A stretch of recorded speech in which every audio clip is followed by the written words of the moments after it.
Vanished, wiped out, gone. These are words we use for dinosaurs, for distant, alien creatures lost to deep time. But what if I told you about a different kind of extinction? A more intimate, more unsettling disappearance. A story about a time when we were not the only humans on Earth. A time when our own direct ancestors walked out of Africa and came face to face with a different kind of people. A sister species that had ruled a continent for over 300,000 years. They were the Neanderthals, and for thousands of years, we shared the world with them. We lived in the same valleys, hunted the same mammoths, and looked up at the same stars. We even met and loved and had children together. The proof is whispering through your own DNA right now. And yet, after all that time, after all those shared millennia, they vanished. How does an entire species of intelligent, powerful, and successful humans simply disappear forever? Was it a war? A genocide? Or was it something slower? Something more complex and perhaps even more tragic? This is one of the greatest mysteries in the human story. A detective case where the trail has gone cold for 30,000 years. And to solve it, we first have to meet the victims. It's time to forget the stereotype. Forget the brutish, knuckle-dragging cavemen of cartoons. That caricature is a profound injustice to a people who were, in every meaningful sense of the word, human. Let's journey back, say, 70,000 years to Ice Age Europe. This is the Neanderthals' world. They are the unchallenged sovereigns of this land. They are not merely surviving here. They are masters of it. Look at them. They are shorter than us, but immensely powerful. Their bones are thicker, their joints larger. Their barrel chests house enormous lungs, capable of pulling oxygen from the thin, cold air. This is a body forged by millennia of ice and hardship, a biological masterpiece of cold weather adaptation. Their brains are, on average, even slightly larger than our own, and they use them. Their toolkit, the Mousterian industry, is sophisticated and versatile. They craft dozens of different types of stone tools, sharp points for spears, scrapers for cleaning hides, knives for butchering. Each one is expertly fashioned for a specific task. They are not grunting beasts. They are artisans and engineers. They are also apex predators, working in coordinated family groups. They hunt some of the most dangerous animals on the planet. They take down giant deer, wild boar, and even the colossal woolly rhinoceros.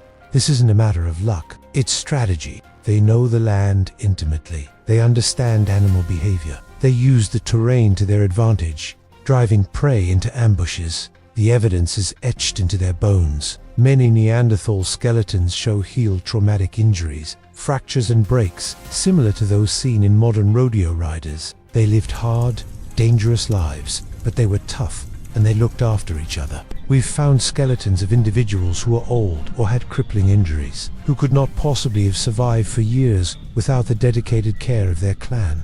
They felt empathy, they felt loyalty, they buried their dead, sometimes with care, suggesting they had a concept of loss and perhaps an inkling of an afterlife. For 300,000 years, they were the pinnacle of human evolution in Eurasia. They had every reason to believe they would last forever, but they were not alone forever. Far to the south, on the sun-scorched plains of Africa, another human story was unfolding. Our story.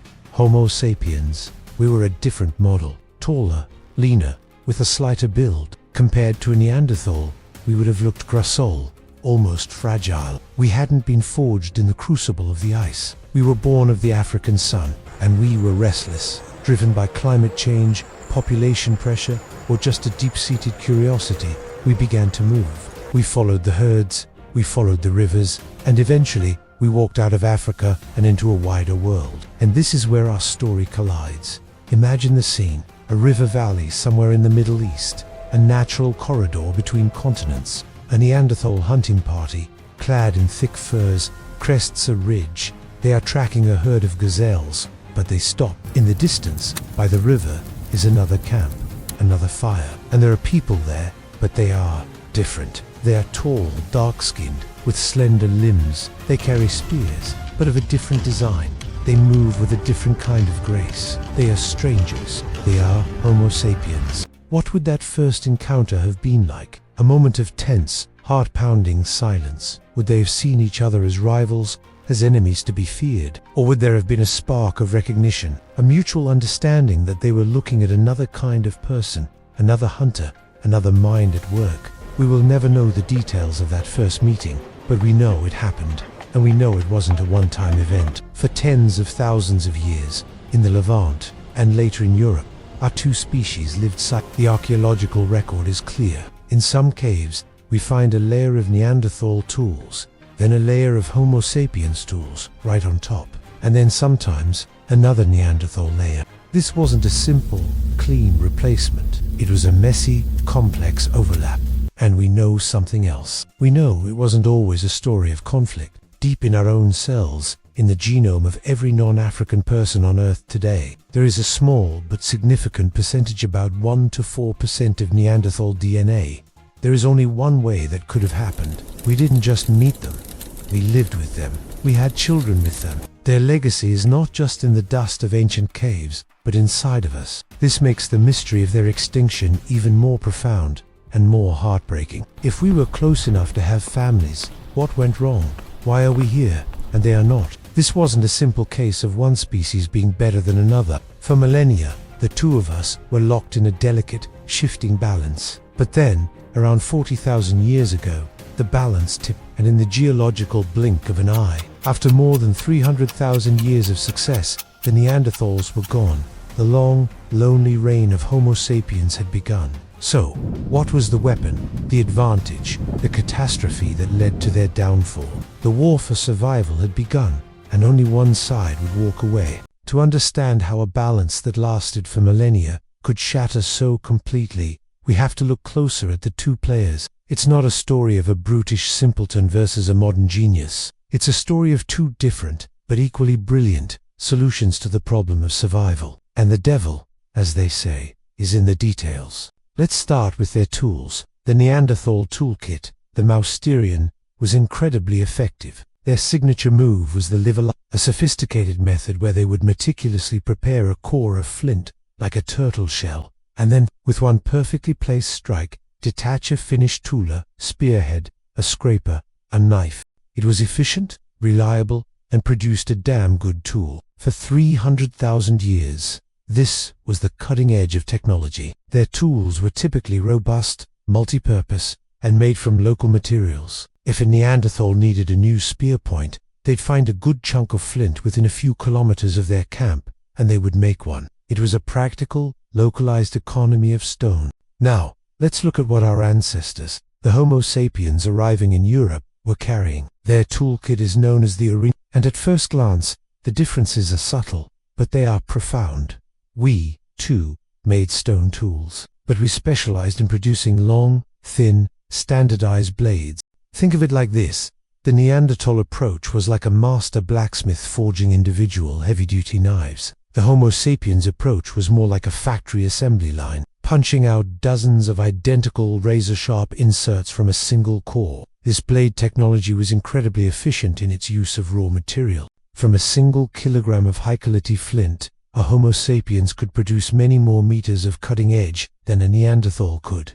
This efficiency had a ripple effect. It meant we could afford to be We didn't just use any old local rock. Homo sapiens sites from this period show tools made from high-quality flint, obsidian, or chert that was transported from quarries hundreds of kilometers away. This implies something revolutionary: long-distance trade networks. It suggests we had social connections, alliances, and communication that stretched far beyond our immediate family group. While a Neanderthal clan might have been socially isolated, we were building a worldwide web of the Ice Age, trading not just stone, but information, genes, and ideas. And it wasn't just stone. The Aurination toolkit explodes with innovation in other materials. We were masters of bone, antler, and ivory. We weren't just breaking bones for marrow. We were carving them into meticulously crafted tools. We invented the bone needle. It sounds so simple, doesn't it? A tiny sliver of bone with a hole drilled in one end. But that one invention is a game changer. A bone needle allows you to sew fitted clothing. Instead of just draping heavy, loose hides over your body, you can create tailored fur garments, trousers, parkas, boots, gloves that trap body heat far more effectively in the brutal cold of an Ice Age winter. The difference between a draped cloak and a well-sewn parka. Is the difference between shivering through the night and sleeping soundly. It's the difference between frostbite and survival. It's a huge energetic advantage. While the powerfully built Neanderthal was burning calories just to stay warm, we were conserving our energy, staying warmer and healthier thanks to better technology.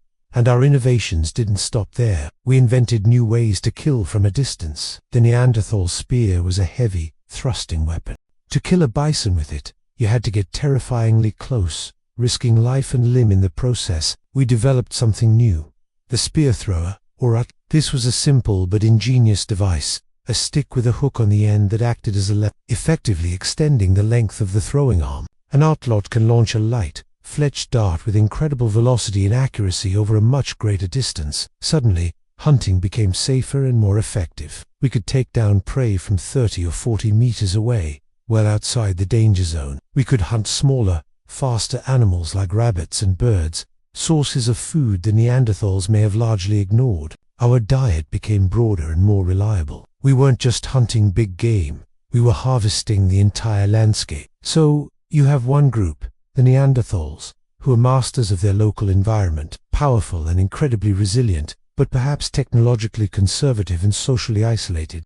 And you have another group, us, who are physically weaker but armed with more efficient, diverse, and long-range technology, supported by vast social networks. For a long time, the Neanderthals' raw power and deep knowledge of the land was enough to keep the playing field level. But the climate of the Ice Age was not stable, and a period of intense, rapid climate change was coming, a series of events that would stress the system to its breaking point. This is where our subtle advantages might have begun to snowball into a decisive, fatal gap. Imagine two companies competing in the same market.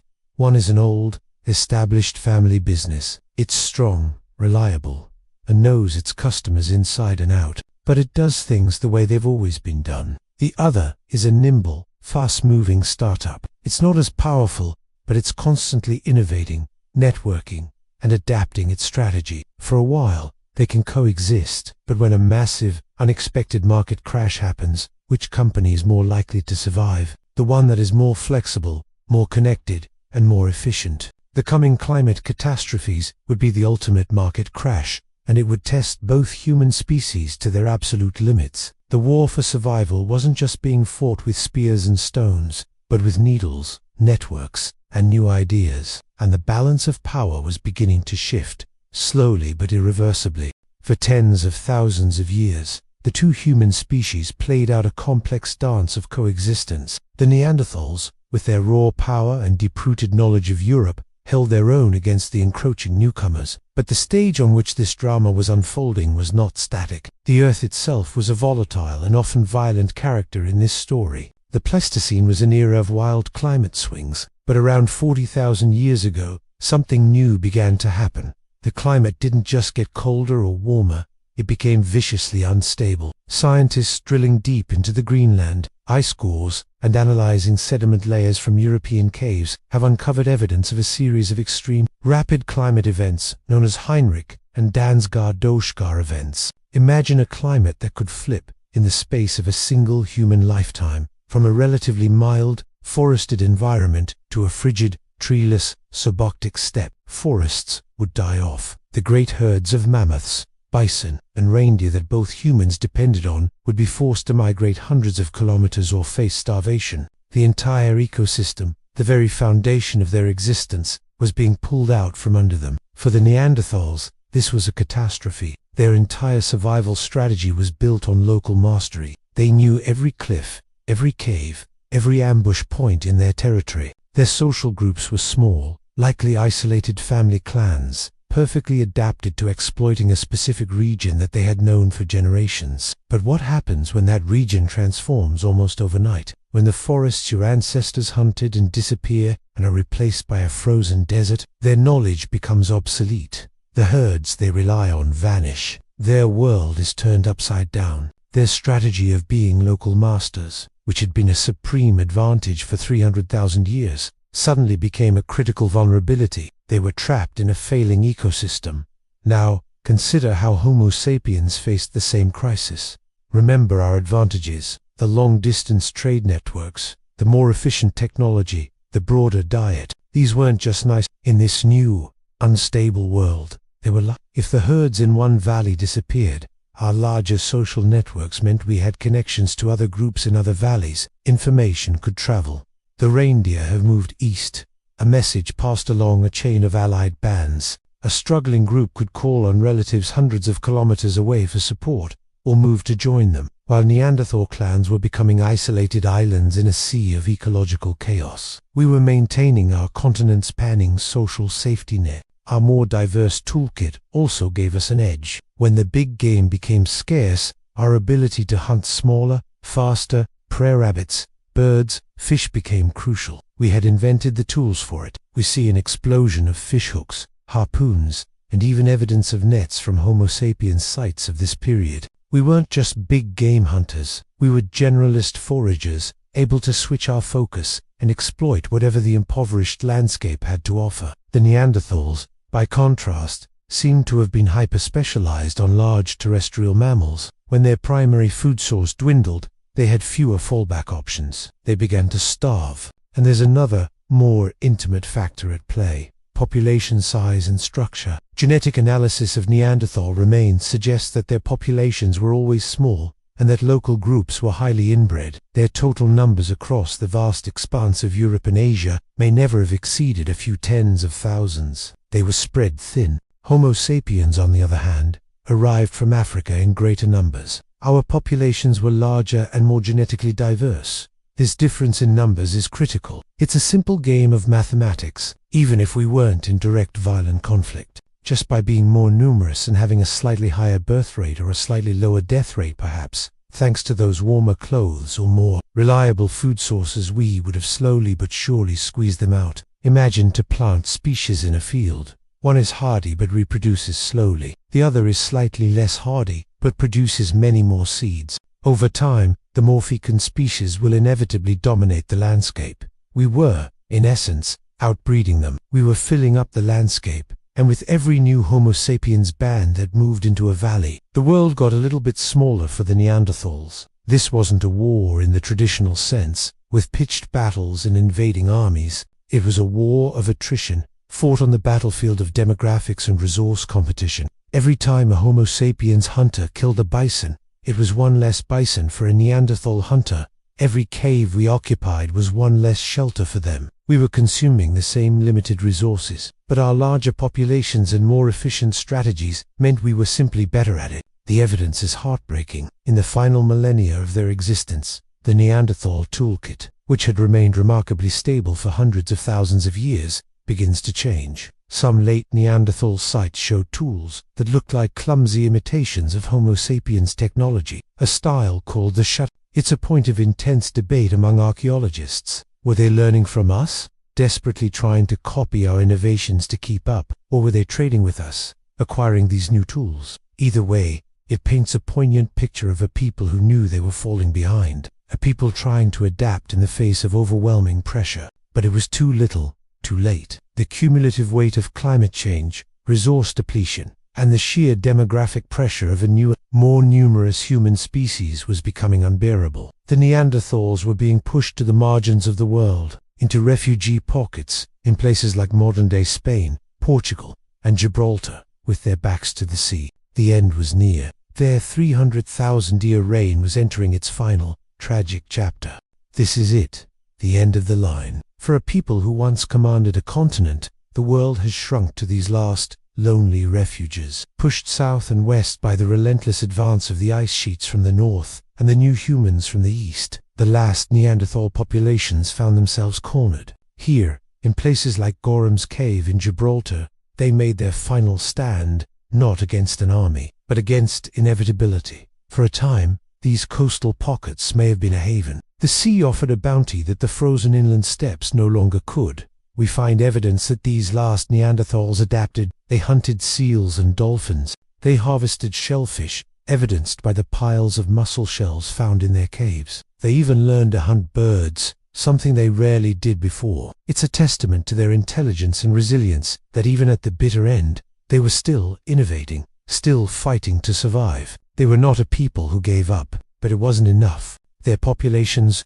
already small, were now completely fragmented and isolated from one another. A clan in Gibraltar had no contact with one in Spain. This isolation is a death sentence for any species. It leads to a catastrophic loss of genetic diversity. The gene pool becomes a stagnant pond. Harmful mutations accumulate, and the population's ability to adapt to new diseases or environmental changes plummets. Genetic studies of the very last Neanderthals confirm this grim picture, showing signs of extreme inbreeding. They were a people caught in a genetic bottleneck, a downward spiral from which there was no escape. And what about us, Homo sapiens? We were not just surviving, we were exploding. While the last Neanderthals were clinging to existence, our ancestors were undergoing what archaeologists call the creative revolution. Across Europe, our caves became art galleries. We painted stunning, lifelike images of the animals we hunted, and feared bison, horses, lions, and mammoths.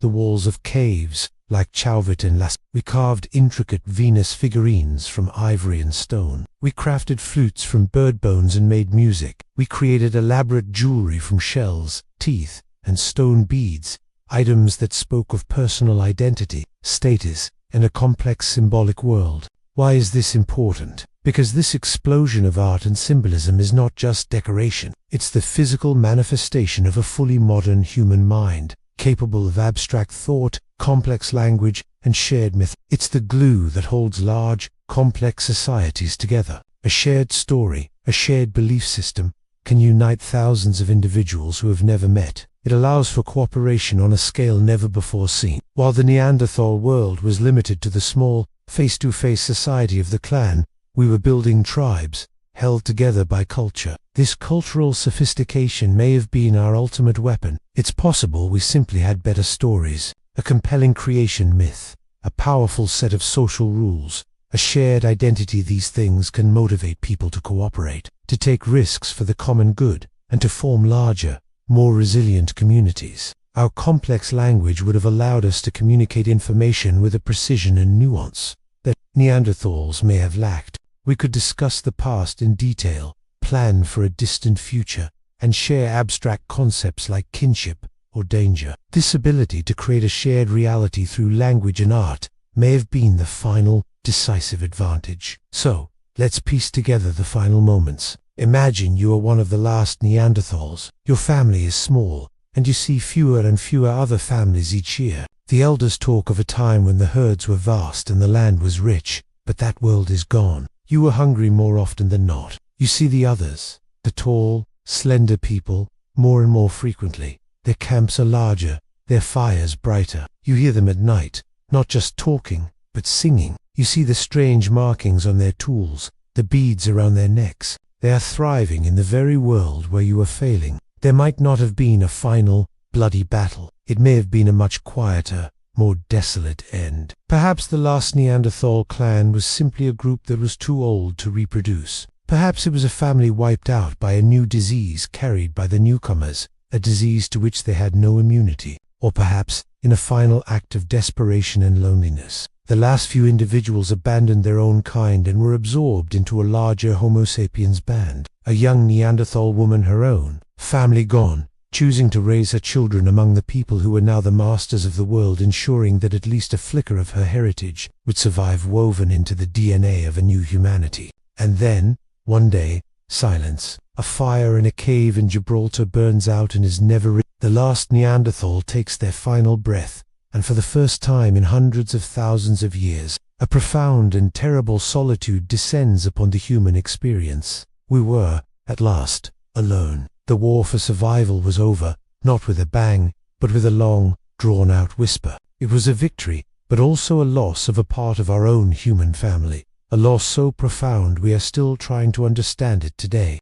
And so, we were left alone, the sole surviving twig on what was once a branching, diverse human family tree. The victory was total. But was it truly a victory? Or did we lose something precious in the process? Did we lose a different way of being human?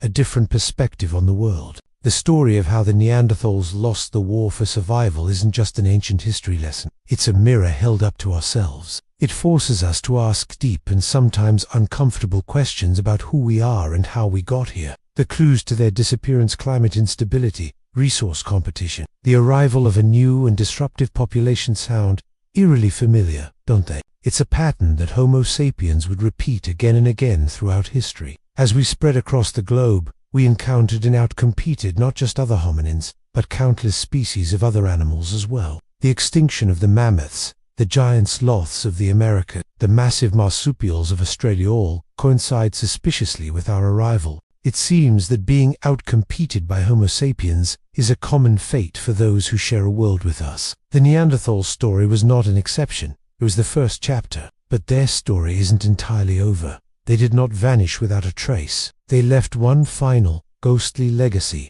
a legacy that survived their extinction and lives on today. It's inside of you. It's inside of me. It's the 1 to 4% of our DNA that is of Neanderthal origin. These are not just random, useless snippets of code. Modern genetics is beginning to reveal the profound impact these ancient genes have on our lives today. Some of these Neanderthal genes are linked to our immune system. When our ancestors left Africa, they entered a new continent with new diseases. The Neanderthals had been living there for 300,000 years and had built up a genetic resistance to these local pathogens. By interbreeding with them, we essentially got a quick software update for our immune systems, a vital shortcut that helped us survive in a new land. So, part of your ability to fight off certain viruses today might be a direct gift from a Neanderthal ancestor, but it's a double-edged sword. Other Neanderthal genes are linked to autoimmune diseases like lupus and Crohn's disease, conditions where the immune system becomes overactive.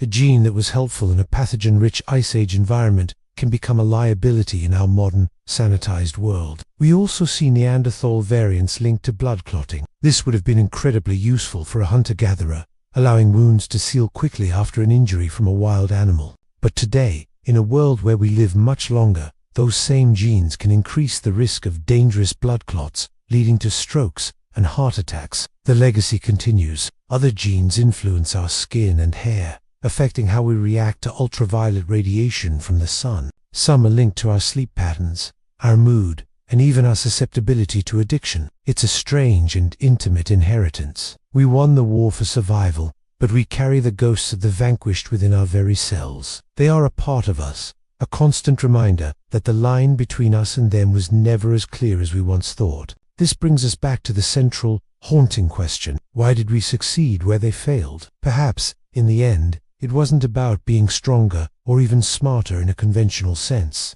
Perhaps our key advantage was a strange combination of traits: our restless creativity, our obsession with symbolism, our unparalleled ability to cooperate in large numbers, and, perhaps most importantly, our adaptability. The Neanderthals were masters of a stable world. We were masters of change, and the one constant in the history of life on Earth is change. The story of the Neanderthals is a profound cautionary tale. They were intelligent, strong, and masters of their world for a length of time that makes all of recorded human history look like a fleeting moment, and yet they are gone. Their extinction reminds us that no species, no matter how dominant, is guaranteed a future. It's a lesson in humility, a reminder of the fragility of existence. We are the last humans standing, but the story is not over. We now face our own set of global challenges: climate change, resource depletion. The same pressures that pushed our ancient cousins to the brink are knocking at our door. So, what do you think? Was it a violent conquest, a slow-motion replacement,